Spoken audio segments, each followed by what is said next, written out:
It's time for Wise Money with Korhorn Financial Group with financial advisors Kevin Korhorn, Mike Bernard, and Josh Gregory. Hello and welcome to another episode of Wise Money with Korhorn Financial Group, where every week we're helping you take your next wise step in your financial life. My name is Mike Bernard. I am your host. Thanks for being with us. I'm also one of the certified financial planners on the show. Joining me in the KFG studio, certified financial planner Josh Gregory. Good to be with you, Mike. You too. Hey, a recent study found that nearly 40% of retirees spend more than their finances can support. That's a pretty high statistic. It is, yeah. If you want to make sure you're not in that camp, we'll show you how to settle into an affordable, sustainable spending pace in retirement. That's that topic and listener questions coming up in today's show. That is really, really important. Surprising data we're going to uncover with you, but really not just the data. We're going to come up with some solutions for you. It's just the two of us. Kevin is out again today. If you have questions, retirement brings a lot of questions. We're going to hit several questions second half of the program. Reach out to us. We'd love to answer your question, talk about it, whatever you're thinking about on an upcoming program. You can find us online, wisemoneyradio.com. You can call or text us, 574-222-2000. Submit a question that way. Call or text, 574-222-2000. And then social media, every episode's on the YouTube channel. We've got Facebook going as well, Twitter. You can submit questions that way, connect with the show. Just search Wise Money Radio. All right, each and every week, we preach to you the value of having synergy in your financial life. And synergy is that old math problem that you like from grade school where 1 + 1 does not equal 2. It actually can equal 3 or 5 or 10. And basically, when you combine the components, it equals something greater than each individual component added up. And that's the message we bring to you in the Wise Money Show every single week.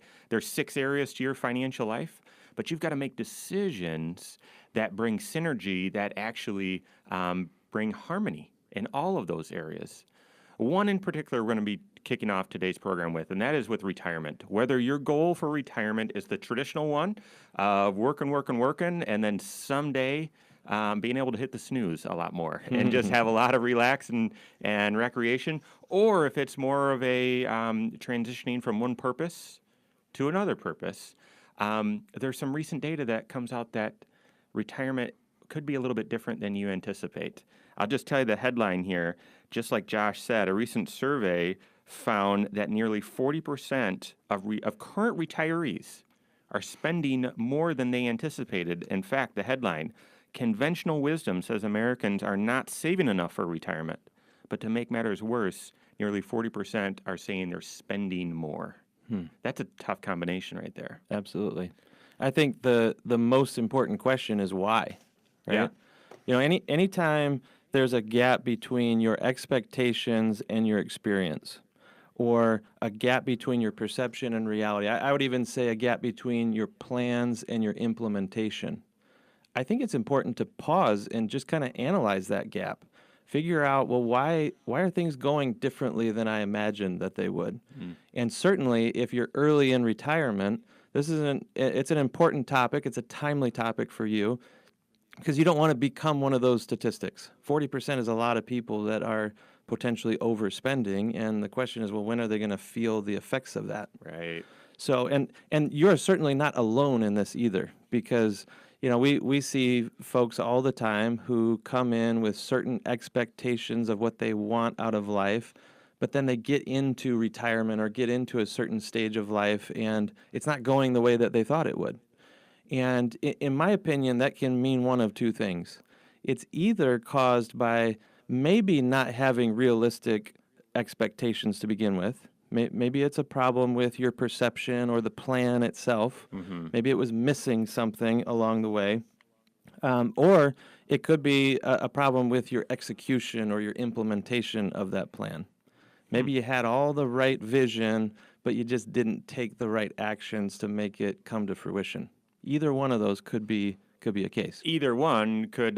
The first why that I thought of was maybe failure to plan. Maybe people just didn't even crunch the numbers or didn't really even have a guess and just said, well, I assume I'll spend less, or I'll assume without really planning period. Yep, that's exactly right. And even that is an expectation. It's True. failure to plan is your plan. And unfortunately, it means that you think you can kind of get through retirement by the seat of your pants, potentially. There's plenty of folks who believe that. Yeah. You know, it's just kind of taking it one day at a time, and that may be how they've taken their entire working career, and it's worked out just fine for them. The question is retirement, are the stakes too high? Is it a different enough game that your old strategies may not keep working for you? Well, when you were sharing that, when if someone is overspending, when will they feel the effects? That summarized that, how big the stakes are, because we've seen it. And you might have seen it as well with family members or friends. You don't feel those effects until normally it's too late to do something about it, where you've run out of money and you're just living on Social Security in your late 70s, early 80s, when your health isn't such where you can just go get a job to get extra income, and you can't make a lot of other adjustments to your lifestyle. Medical expenses and really needs are taking up the majority of your spending anyway. And so you often don't realize the consequences until, unfortunately, it's too late because it's retirement. Exactly. Yeah. There's usually some crisis moment. And, one time that we often see a crisis in people's confidence is when the market throws a curveball. If suddenly you're drawing off of your accounts for years, maybe at a faster pace than really is sustainable, but the market is kind of covering over some of that. It's making up for the big withdrawals that you're making out of investments, that sort of thing, until it doesn't. Right. Until one day the market falls and you're pulling too much out, and you can see these major swings in your overall nest egg. It can create some problems for you, and suddenly it can be that wake-up call, that jolt to you that maybe we've got a problem here. Yeah, that's right. I wonder, one of the other potential whys is this four-letter word I call a budget. And it's just not real fun to budget. Having that discipline of, it's not tracking receipts anymore. We've got technology and all that, but tracking all of that data to see how much are you spending, where is it going. When you're in that, we've done series on the stages of your financial life and different life transitions. And this empty nester stage, this last hurrah right before retirement, kids are out of the house. Likely you're close to being debt-free, if not debt-free. And you've got a lot of freedom in your financial life. And who wants to budget at that time? But then you quickly move away from that paycheck into what they normally call a fixed income, into retirement. And if you haven't been disciplined and really don't know, well, I don't know how much I'm spending right now, I think it could be pretty easy for you to overspend or spend more than you think when you get to retirement if you're not actually calculating it. That's exactly right. Again, this could be a discipline that maybe you never built during your working career. If that was the case, on the eve of retirement, it's important to add this skill, build this habit up of not only planning where your cash flow is going, but also tracking where it's going to go. Because it's very possible for folks to build a retirement projection that says, hey, I can survive, I can live on $60,000 a year in retirement, and as long as I do, then I should be fine. It's not likely that I'm going to run out of money. But if you don't have the habit in place to support that spending, to control that spending, what if you fall into the trap of maybe spending $72,000 per year? Instead of $5,000 a month, you're spending $6,000 a month. Right. And just simply because you didn't have the right execution, the right implementation of your plan, you fall short. One of my favorite stories about that is a doctor in town who came in to see me and was getting ready to retire, wanted to retire the very next year, and said they're going to spend $5,000 a month in retirement, and could the plan work? And I said, well, what are you spending now? And it was 10. And I said, well, start living on 5 right now. And they looked at me like I was crazy. Well, there's no way you're going to go from living on 10 to living on 5 in retirement just like that if you haven't practiced that beforehand. Normally, you're going to spend more than you think in retirement. This article doesn't surprise me much, although it surprises a lot of folks. All right. What do you do about it, though? I mean, the Wise Money Show is about helping you take your next wise step in your financial life. So if this is a reality and it trips a lot of people up with their most important financial goal, how do you solve it? How do you address it? We've got that and more coming up here on Wise Money with Korhorn Financial Group.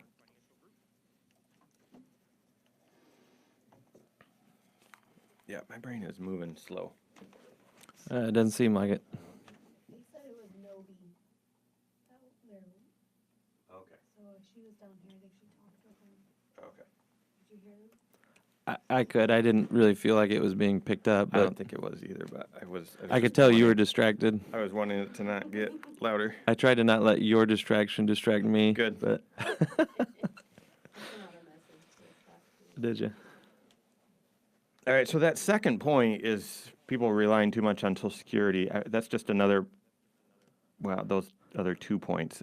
I mean, I can hit those, but I don't know if they require their own separate discussion. Wait, say that again. So at the second comment in section 1, some additional research the article lays out suggests half of. Okay. I mean, I can hit those points, but I don't know if it requires a whole bunch. I still feel like there's so much more. I was going to ask you, where do you want to start? Like for reasons why people's expectations don't come to fruition. So how about that? How about we finish with those expectations, and then I can maybe tease in these, but then we transition from expectations to, okay, what do you do about it? Yep. Okay.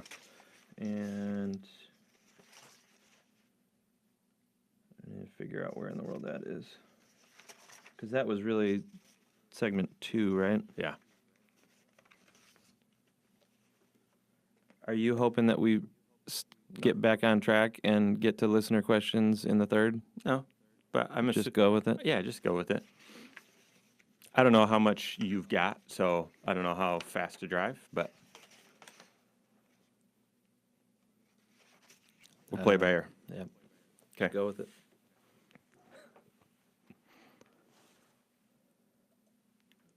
40% of current retirees say that they're spending more than what they expect. That can be a huge problem.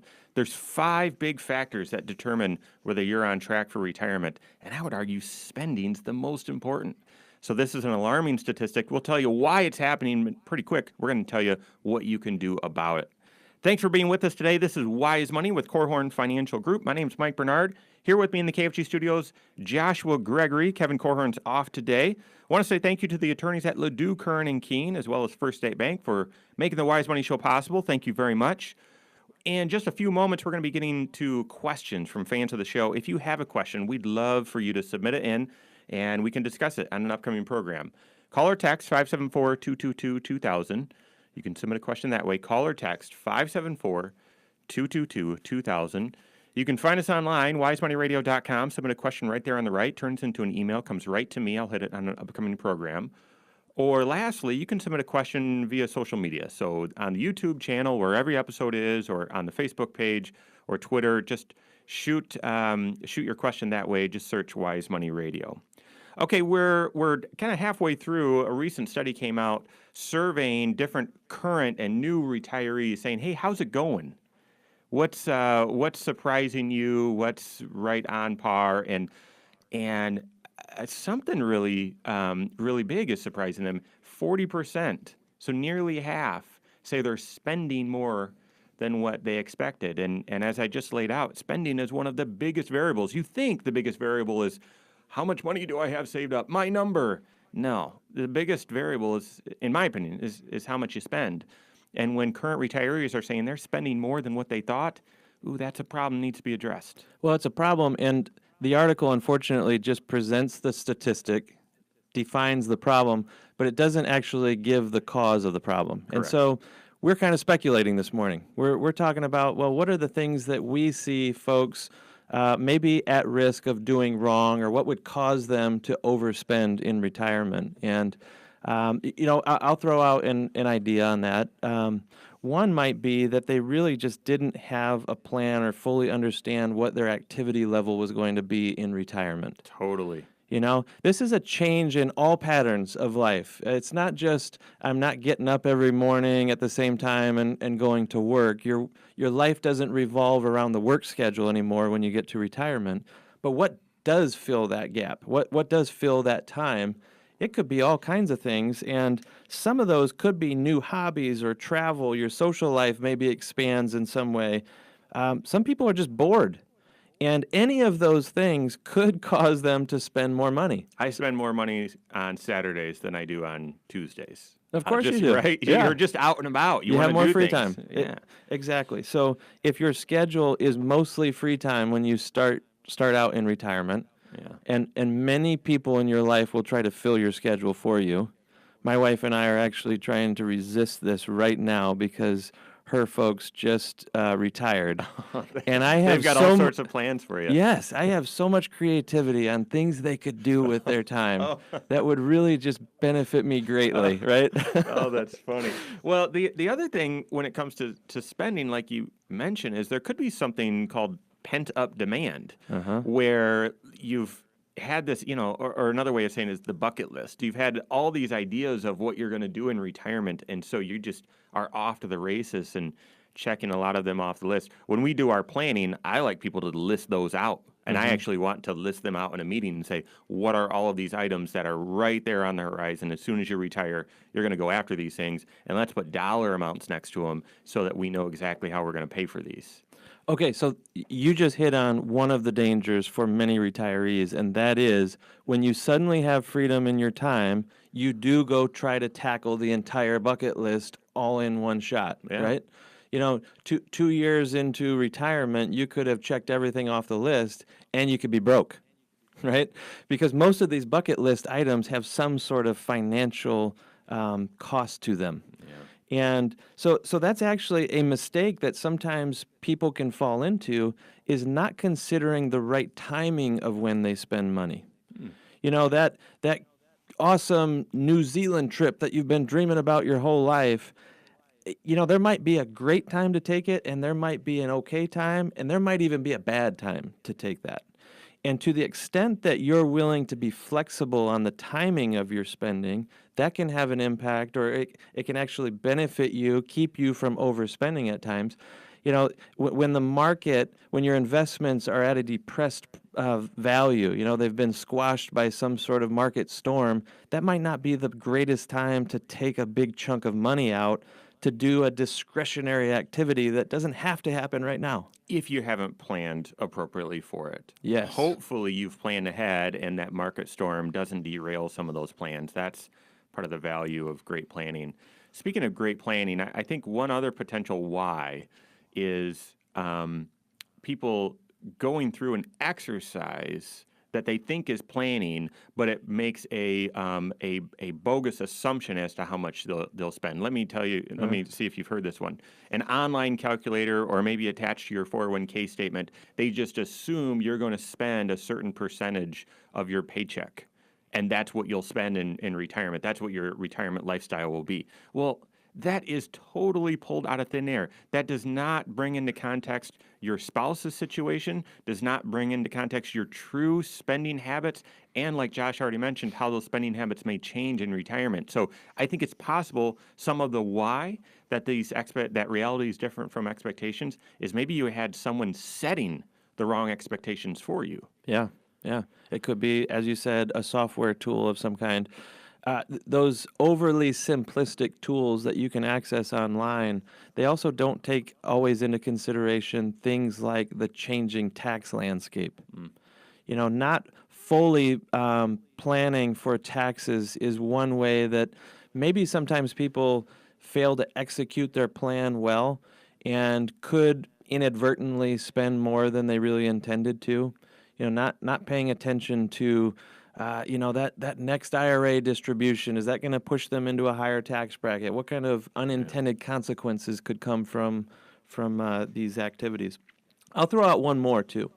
I think not realizing or not fully recognizing your own longevity.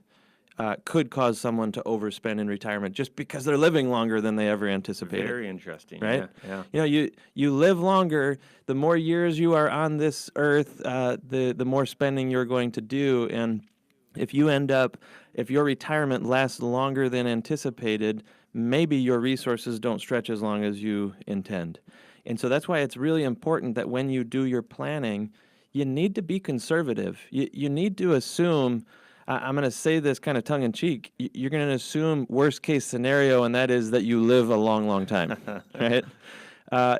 Some people do not want to live too long, mostly because their perception is that the longer I live, the more health problems I'm going to have, or the less freedom I'm going to have. It doesn't have to be that way. Yeah. In fact, if you defy the odds and you maintain great health for a really long time, there's a good chance you're going to be active and spending money. Yep. Your plan, your resources need to be able to support that. So here's the deal. I don't know how you're feeling right now. I'm feeling a little depressed. I mean, all these reasons why this article could have found the data that it found. You could almost summarize it to say, well, okay, I guess if in order to retire, I'm not going to be able to spend any money. No. That is not the case. You should have financial freedom, right? And you Exactly. should be transitioning into this exciting stage with a new purpose and new energy and lots of freedom. So how do you do this well? How do you avoid this mistake? We're going to break it down in a couple different sections. But first, if you're on the verge of retirement listening to this, Josh, what's something you can do to help prevent this from happening to you? You know, every one of these traps that we're kind of teasing out of this article, we're assuming that people could make, they're all avoidable. Yeah. Especially the more planful you are in the way you're approaching retirement. If you are on the eve of retirement, that is, if you've never done it before, now is the time to sit down with a professional who can help you sketch out the plan for what especially the early years of retirement are going to look like. What is that sustainable pace? What is an amount of spending that doesn't risk kind of bankrupting your own retirement too early by not being careful along the way? I would encourage you to do that plan if you're on the verge of retirement and never had it done. If you're just starting planning and you're just looking at this goal and you've never had that done, if you're focused on retirement and that's a goal for you, I would encourage you to get that plan done. We're going to talk about the other things that you can do to avoid this trap, and we've got listener questions coming up here on Wise Money with Korhorn Financial Group.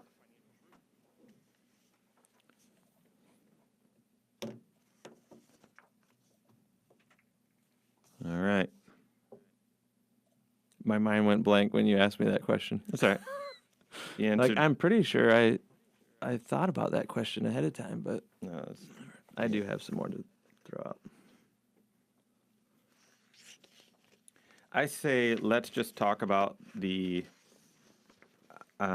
ways to avoid this, and then let's transition to listener questions. Yeah. That last topic could just be one of the things that we communicate. Yeah. I agree. And we certainly, I mean, we don't need to make this show about that. We don't need to punctuate that. Uh-huh. Okay, so what in the world?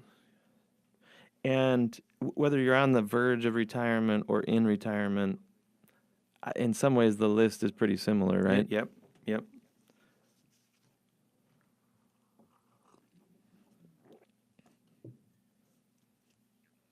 Do you have different items to share for people who are a long way off from retirement? There's some things are more important than others, it seems like. Mm-hmm. So we don't need to necessarily break it down into those different lists. We can just... Since we're already into the third segment, Sure. yeah, maybe we Just popcorn it. and only take half of it, Okay. maybe. Sounds good.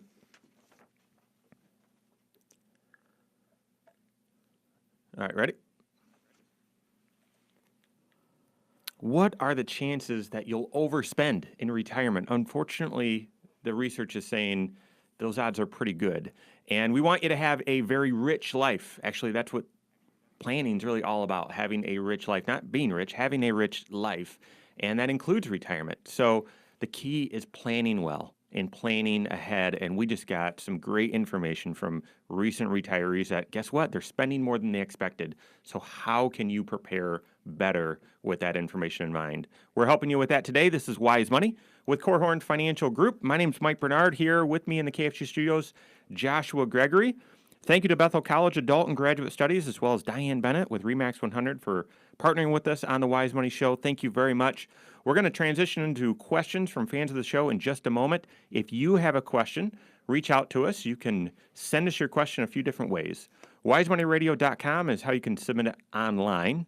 There's a spot right there on the right of the webpage there, and that turns into an email, gets sent to me. You can call or text 574-222-2000 if you want to send questions that way. Call or text 574-222-2000. And then you can use social media as well to submit questions. The Facebook page, YouTube channel, Twitter, you can submit questions in each of those ways. Just search Wise Money Radio. Okay, so we're talking about how recent retirees were surveyed and said about 40% of them said, I'm spending more than I expected. And that can be very dangerous, especially with the common knowledge that most people have undersaved. If you're undersaved and spending more, boy, that's a dangerous combination. So we're into, okay, if that's the data, we've talked about potential reasons why, but now what do you do about it? This show is about helping you take your next wise step in your financial life. What can you do to avoid this trap? All of these potential traps are avoidable. The first one we just touched on, Josh, was planning ahead and having a thorough plan. I would even tell you, make sure you're not grabbing an off the shelf or I think you used the term, a too simplistic or a basic online calculator, or one maybe that's attached to your 401k statement. No, do a thorough retirement plan to see how all areas of your financial life are intersecting to ensure that you're on track. Mm-hmm. You know, one of the themes to most of the books I've been reading here recently have to do with habits and how to improve your habits, how to be intentional, how to focus your habits, that kind of thing. And if I could make an observation from the most successful retirees that I've observed, that I've gotten to kind of peer into their life, the ones that I have the most confidence in their ability to live out their days without running out of money, it's the people who have the habit and they have maybe years of experience of always living within their means. Mm-hmm. And that could be a couple different things. Maybe they're careful to not lock themselves into certain mandatory spending patterns. You know, they're not quick to sign a contract or to borrow money or to lock in certain obligations each month. But they also draw a very clear distinction between needs versus wants. What are the things in their life that are discretionary and which ones are mandatory? And when you have the discipline or the habit of recognizing that the discretionary spending can be postponed, you have choice on when it's going to happen. That just puts you in a much stronger financial position, because the reality is we always talk about people being on a fixed income and in retirement. I hate that term, by the way. I do too. Can't stand it. What they're referring to is just the fact that Social Security is, you know, it's not like it's rising and falling based on their efforts. It's just kind of locked into a steady amount. But then you have other resources, hopefully. You've planned ahead. You've built up a retirement nest egg that you can use to supplement for some of those discretionary types of expenses potentially. And those investments over the long haul should be reliable for you if you have been disciplined and diversified in how you've built your portfolio. But in the short term, it can be all over the place, right? Yeah. And if in the short term your investments seem shaky for you, if it seems like the market's just not cooperating, your ability to dial down your spending during those environments or those periods and then dial it up during the good times is a function. I mean, that is a measure of your financial strength and stability in retirement. But if you've never built the habit of saying no to yourself or not yet to yourself, then you may just charge forward during some rough economic times and spend when maybe it's not ideal.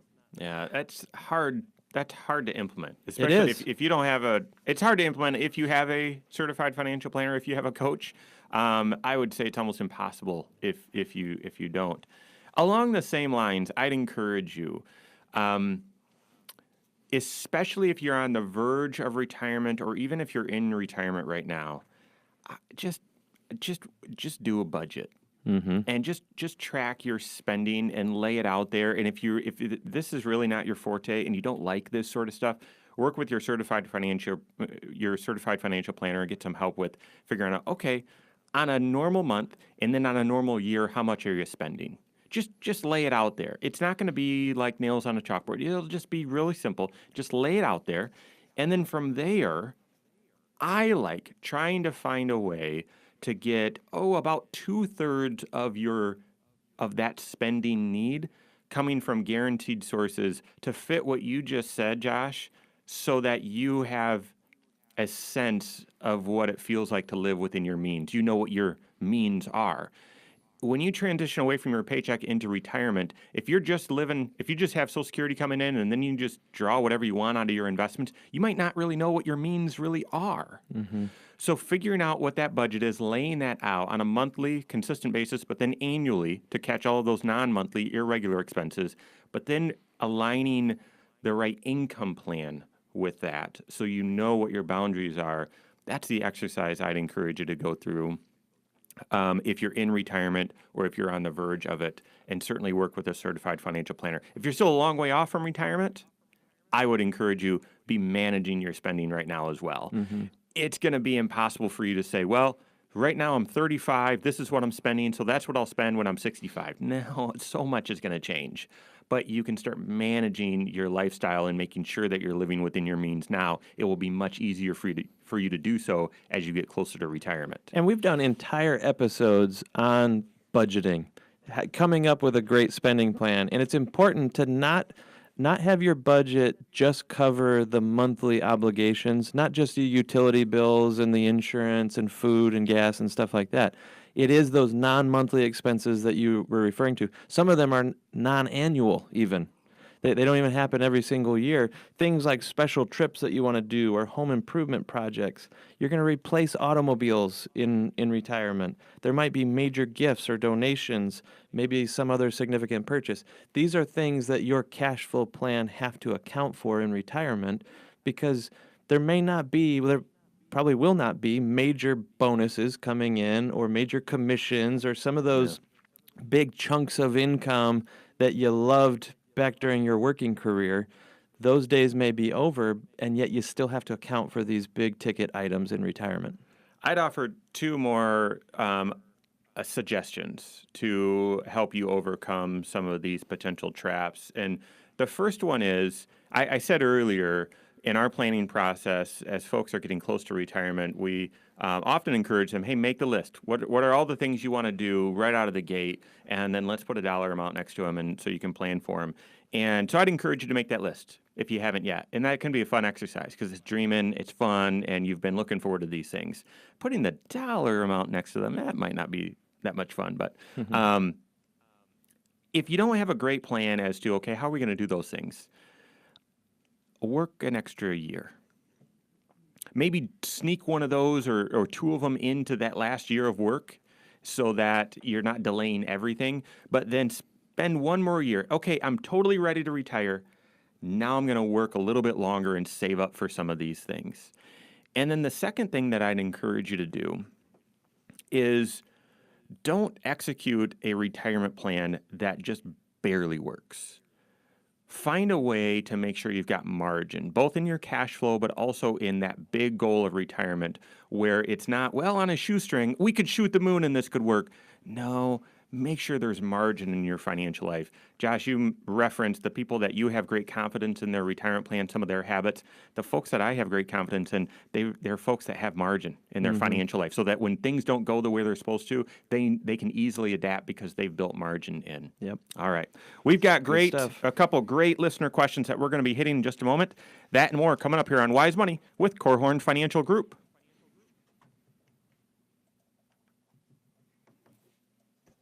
Sorry, I wasn't sure if you had something else. I could have sworn we still had time, and then I looked up, and it was...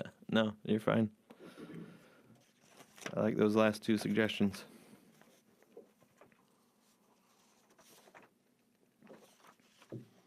Actually, so here's a little bonus content for YouTube. I had an individual this week owns a business, and it's a pretty miraculous story. He owned a business with a partner. Partner was doing some shady things. They lost everything. He built a different business, side business, after kind of out of the rubble. And now he's really doing well. And he's looking at retiring in the next couple of years. And he looked at me and Ben, and the numbers were like, yeah, I mean, this can work. You know, a couple things need to fall into place, but we think this can work. And he was like, let me just ask you off the record. Are people happy in retirement? That's a great question. And we probably need to do a full show on that.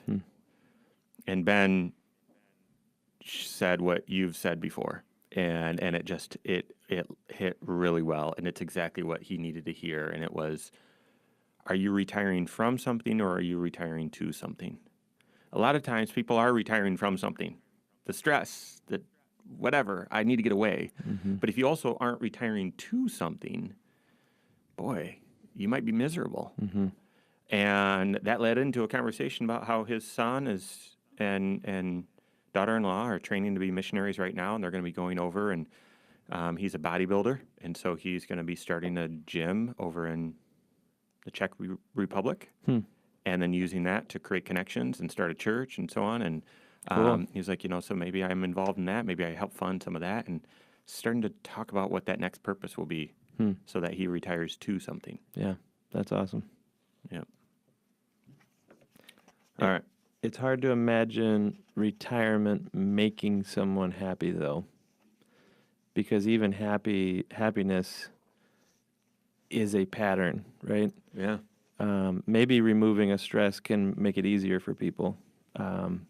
But yeah, it doesn't necessarily mean it's going to be fulfilling for you unless you find that purpose.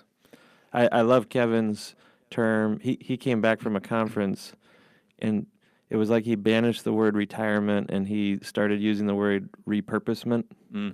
I love that phrase. That's a show we need to do as well. Oh, I've got that one cooking because Yeah. that interview that Jeff and I had with Mitch Anthony, right? That's his whole idea, Right. The new retire mentality. Yeah. And he's got a phrase that money can help you fund a purpose, but it can't help you find a purpose.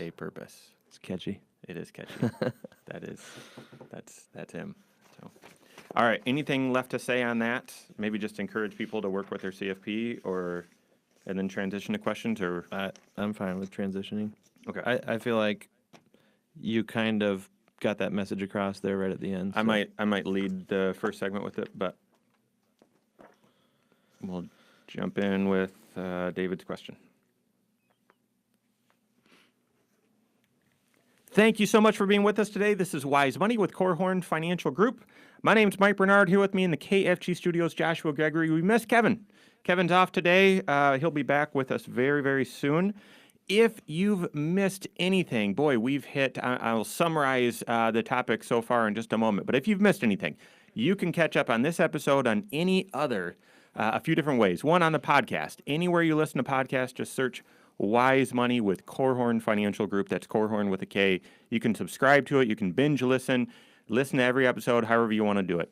Every episode is also on the YouTube channel. We record right through the breaks as well, so you get a little bonus content. We were just talking about the new retire mentality over break. If you're curious, what in the world does that mean, go to the YouTube channel and catch up on the shows that way as well. And lastly, every show is also on the web player as well. Just go to wisemoneyradio.com. And you can listen to the previous 10 episodes right there. And if you want to listen to more, you can click a link and it takes you right to the full library. So lastly, if you have any questions, you can submit questions through each of those mediums as well, or you can call or text 574-222-2000. It's 574-222-2000. All right, before we transition into a question, great question from David and Granger, I just want to tell you, retirement is an enormous goal. It's likely the biggest financial goal that you might be striving towards. Run, don't walk to your certified financial planner's office and set up a meeting to review a thorough retirement plan, which includes an analysis as to how much you're spending and where that spending will come from, where you'll get that income from in retirement. Run the miles so that you have the confidence, so that you have the margin, so that you don't fall victim to what this article states, and that is 40% of retirees. Well, I'll just tell you, 40% of retirees are spending more than they expected. Nearly half regret not saving enough and that they're relying too much on Social Security. And a significant chunk of people preparing for retirement today think it's going to be harder for them to retire than it was their parents. So run, don't walk to your certified financial planner's office and build a comprehensive retirement plan. And if you don't have one, we can certainly help as well. But all right, David, 68 from Granger. Great question here. Do the losses that I had in my IRA last year help me on my taxes? I thought for sure that they did, but I'm not seeing them on my return. Yeah, unfortunately, sometimes we think of mutual funds or stocks going down in value, and if you sell them, you can capture certain losses on your tax return. We call them capital losses. It goes right on the front page of your return. However, when those same investments are owned inside of an IRA or a Roth IRA, we can even pick on the 401k at work that you may have. Unfortunately, declines in value don't have a direct impact on your tax return. It's not a write-off that you get to take. The good news is this is a double-edged sword, right? The whole reason we sing the praises of these types of tax shelters is because they also protect you from having to pay taxes on the growth in the good years. Yeah. So you don't get hit with a tax, payment of any kind during the growing years, and unfortunately, you also don't get to write off the losses in the negative years. Doesn't mean that you can't take some sort of action to benefit from this, though. An example. You've heard us. It's been a while since we've talked about Has been. Roth conversions. I think ever since they changed the law where you can't undo it, I feel like we've talked about it less. I agree. It's kind of got me a little bit in a funk. I'm mad that they changed I the am rule book too. on us here a little bit. They've made it more difficult to do these Roth conversions, or you just have to be more careful with them. But a Roth conversion is when you move money from your IRA into a Roth IRA. This is a taxable event. So you're taking money from an account that's never been taxed, you're having it be taxed, the money that moves over, and then it goes into this Roth IRA that never gets taxed again. And why would people want to do this? Well, they would do it if they believe that paying the tax now is better than paying it down the road in retirement or some future date. Well, when you convert dollars or investments that are temporarily squeezed down in value, you're going to pay the tax now, but once the money is into the Roth IRA, and we presume that it will rebound in value, it's rebounding in value in a tax-free environment. Right. And so sometimes being in a little bit of a slump in the investment world can create some opportunities for you if you're paying attention. And that's not a direct impact on your tax return, but it is a way of thinking with a tax planning approach to your finances, to your investments in particular. Boy, you said that a little too casually. If I could give you a little feedback there, Josh. I'll take it. It's not sometimes. It's often, pretty much all the time when the market's moving, especially throwing you lemons, you've got some opportunities to make some lemonade. And what you just shared is going to fly in the face of what emotionally you're going to want to do. Because if you had 10 grand, just use simple numbers. If you had 10 grand in an IRA and it dropped to 8, David's question here is, do I get to deduct, do I get a write-off for that 2 grand on my taxes? Well, you never paid tax on that money anyway, so you can't get a write-off for something you never really got, paid tax on anyway. But you're saying instead of getting a write-off, David, pay tax on that 8 grand now. Because when that 8 grand turns back into 10 or doubles and goes to 16 or whatever, you want that growing in a tax-free account. Folks, the financial landscape has gotten more complicated in the last 6 months. It's crucial. It's always crucial, but it just feels more crucial right now that you get the little things right. You do the little things that give you that little advantage. Your financial planner, they give you 3 things. Kevin would argue 4. Confidence, clarity, and then creativity. And this is the creativity. It's a different way of approaching it, something that you weren't already thinking. Kevin would also add, which is important now, they also provide calm. too, and that's important with all the chaos. So, so great advice, David. Unfortunately, yeah, you don't, because it's in a IRA or if it was in a Roth 401k, yeah, you don't get to deduct those losses. If it was in a non-IRA account, as long as you sold, just because the account went down doesn't mean you get to deduct it. You've got to sell that investment when it's down, which creates other complications too. So, all right, Roger is 64. He's also from Granger. Purchased long-term care insurance last year. Do I get a tax benefit for doing that? Great question. That is a great question. That's an important question. Most people have no idea to even ask that. Right. Yeah. Yep. And maybe more importantly, your CPA might not know that you put that long-term care insurance in place. Gosh darn and it, Josh. they're not asking the question of you, potentially. So you just blindsided me. This show is about financial planning, how all areas of your financial life are actually connected. You don't realize it, but they actually are. And I hadn't even had that one on the tip of my mind, that your CPA is never going to ask you, hey, Roger, did you buy long-term care insurance last year? They'll never ask you that. They're just going to look at your tax forms that you give them, make sure they get the right number in the right box. And you might totally miss this. Mm-hmm. I'm entertained right now by the thought that your mind has a tip. Yeah, it does. That it's kind of a pointy, nerdy Conehead. look. Remember Yeah. Coneheads? Mine's more rounded, personally. Now, this idea of long-term care insurance, it could be that there are some tax benefits to you. There's a couple, actually, to be thinking of. One is harder to get, and that is a federal tax benefit. The premiums that you pay, some portion of them may be deductible on your Schedule A if you still file one. Schedule A is where you itemize, build your own list of deductions or write-offs. The reason I say if you still file one is because the government has given us such a great standard deduction now that many people just won't do this anymore.